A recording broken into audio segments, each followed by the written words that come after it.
Google ম্যাপে নিজের বাড়ি বা প্রতিষ্ঠানের লোকেশন কিভাবে সেট করবেন চলুন দেখে আসি। সর্বপ্রথম চলে আসবেন আপনাদের ফোনের গুগল ম্যাপ অপশনে। ম্যাপ অপশনে আসার পরে নিচে দেখবেন কন্ট্রিবিউট লেখা আছে, কন্ট্রিবিউটে টাচ করবেন। কন্ট্রিবিউটে টাচ করার পর এরকম একটি ইন্টারফেস আপনাদের সামনে শো করবে। এইখানে দেখবেন অ্যাড প্লেস লেখা আছে, অ্যাড প্লেস লেখার উপরে টাচ করে দেবেন।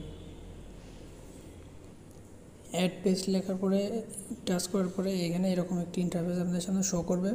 এই ফর্মটি জাস্ট আপনারা ফিল আপ করে দেবেন।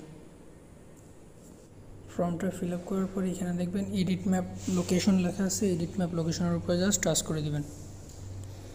এডিট ম্যাপ লোকেশনের উপরে টাচ করার পরে এইরকম একটি ইন্টারফেস শো করবে আপনাদের সামনে। আপনারা এইখান থেকে আপনাদের দোকান অথবা বাড়ির বা যে কোনো প্রতিষ্ঠানের লোকেশনটি এভাবে খুঁজে এই লাল চিহ্ন দিয়ে চিহ্নিত করবেন।